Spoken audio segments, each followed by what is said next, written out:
Y regresamos, amigos, con más de Latinoamérica en vivo. Los sobornos de la constructora brasileña Odebrecht a al menos 12 gobiernos de Latinoamérica y África evidenciaron un entramado de corrupción que ha puesto en aprietos a presidentes en ejercicio y a exmandatarios. Esta noticia se mantiene en desarrollo.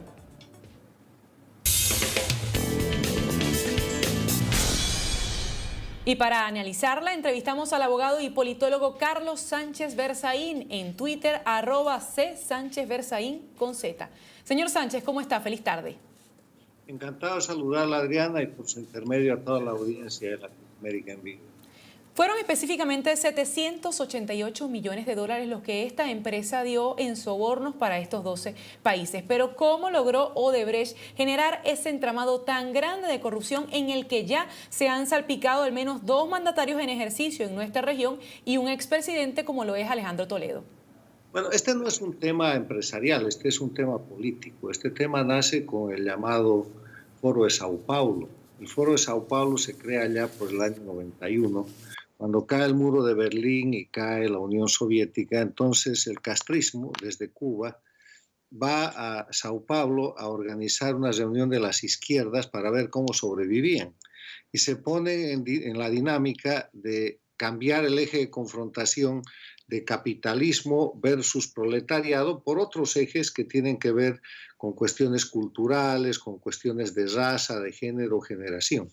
Eso va en una dinámica bastante controlada hasta que el año 2002 toman el poder en el Brasil el Partido de los Trabajadores y Luis Ignacio Lula da Silva.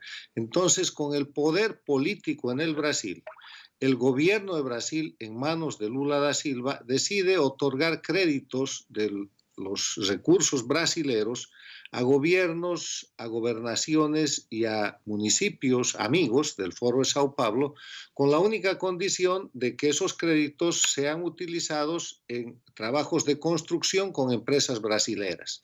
Entonces, ahí nace lo que después se conocerá como el Lava Jato, cuando se destape el tema de corrupción, y que abarca no solamente a Odebrecht, abarca a 15 empresas brasileras, donde están Queiroz Galvão, Andrade Gutiérrez, OAS, y una lista de 15 empresas que van por toda América Latina, empezando por Cuba, con el famoso tema que todavía no se ha destapado del puerto del Mariel, y terminando en Chile, en la Argentina, en los Kirchner, en el propio Brasil, en Bolivia, con la carretera del Tipnis, para agrandar los cultivos de coca de Evo Morales, donde el propio Lula, siendo ya expresidente, va a visitar a los comunarios a decirles que permitan que la OAS construya ese camino que finalmente no se construyó, y llega la corrupción por toda América Latina porque establecen una regla.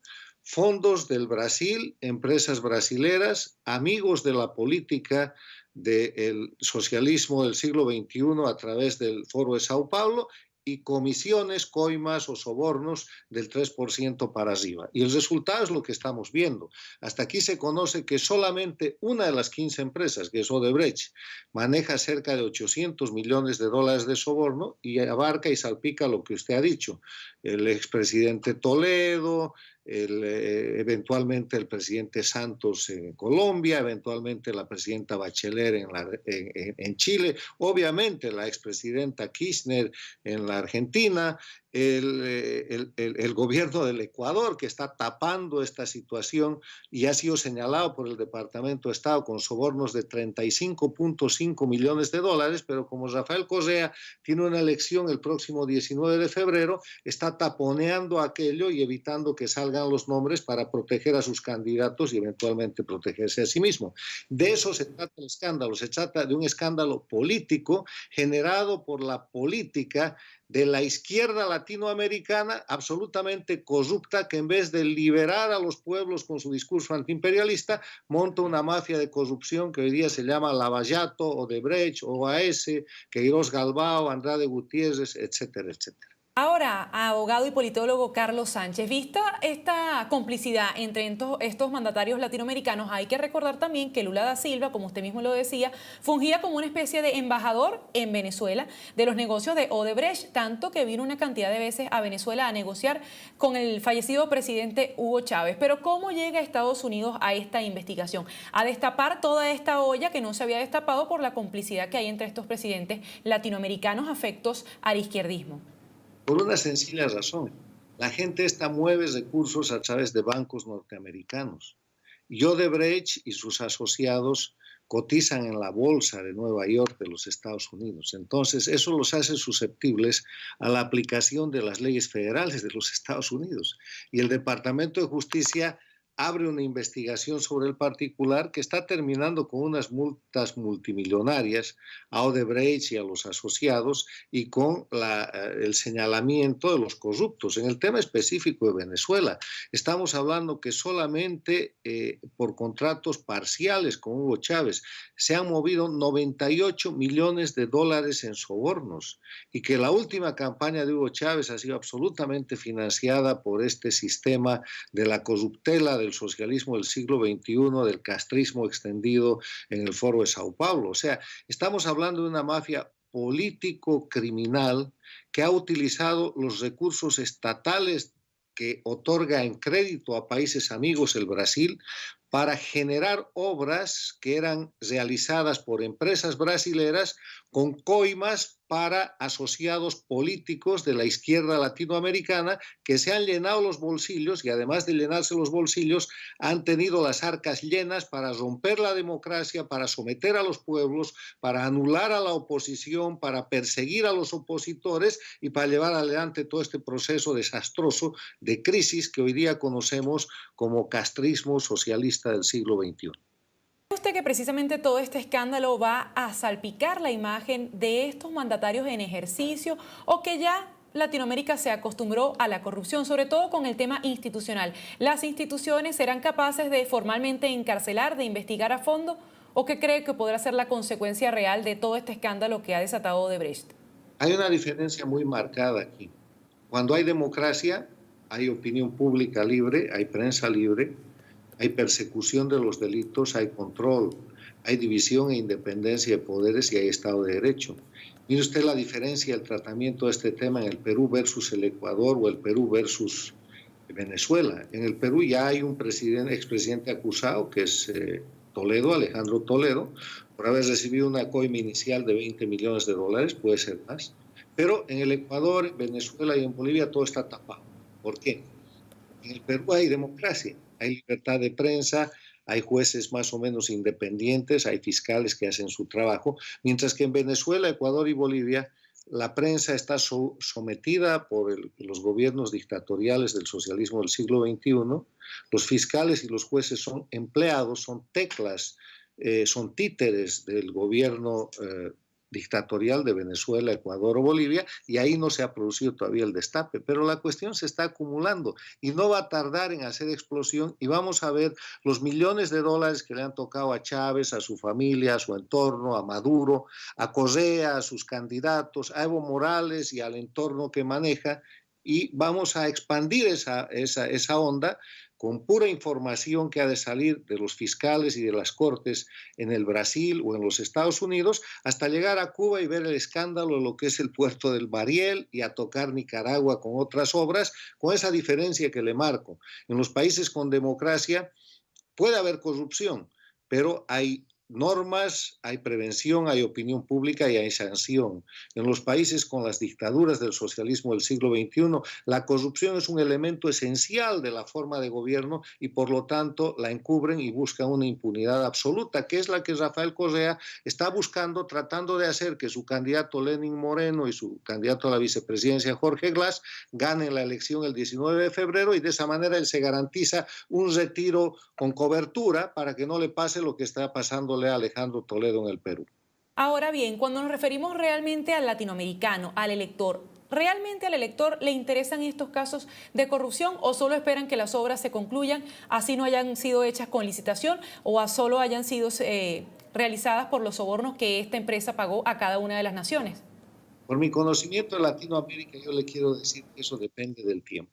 Cuando hay tiempos de bonanza y de dinero, como fue, por ejemplo, la época entre el 2005 y el 2010, se acuña en América Latina la frase roba pero hace. Hace obras y a la gente le interesan las obras y como la gente no tiene necesidad, no tiene crisis, no tiene hambre, no tiene ningún problema de crisis económica, tolera que el gobernante dictatorial roba pero haga. Pero cuando viene la crisis, que es lo que ha pasado en Venezuela, lo que pasa en Ecuador, lo que ha llegado a Bolivia, que es cuando la gente empieza a dejar de tener dinero, dejan de tener ingresos y ven la diferencia marcada entre los detentadores del poder que se roban lo que pueden y que se vuelven de nuevo, de pronto nuevos ricos, como los familiares de Chávez, que con todo descaro declaran que tienen 4.500 millones de dólares en bancos del extranjero, la hija de Chávez, etcétera, que nunca hicieron nada para tener ese dinero. La gente que empieza a sufrir necesidad se enfurece y empieza la reacción. Y estamos en ese tiempo. En Latinoamérica hay tiempos de crisis. Se acabó el boom de los precios de los productos del petróleo, de los recursos naturales, de los commodities. Se acabó el momento en el que los gobiernos dictatoriales cosecharon la siembra de la democracia de los 90 y han llevado a sus países a la crisis porque su modelo es un modelo equivocado. Los pueblos están pasando hambre y los pueblos están pasando necesidad. Entonces, esa necesidad sumada a la demostración de riqueza y de corrupción que tienen los gobiernos genera una reacción absoluta que no va a tardar en generar lo que está pasando hoy día en el Perú, que lo que está empezando a pasar en Colombia, que pase también en los gobiernos que no tienen una democracia, en Venezuela, en Ecuador, en Bolivia, desplazando a los corruptos y reemplazándolos por administraciones y por sistemas democráticos en los cuales por lo menos se pueda acusar a los ladrones. Ahora, esa misma democracia débil que hay en nuestra región provoca que nuestras instituciones sean débiles. ¿Cómo hacer para corregir esas fallas?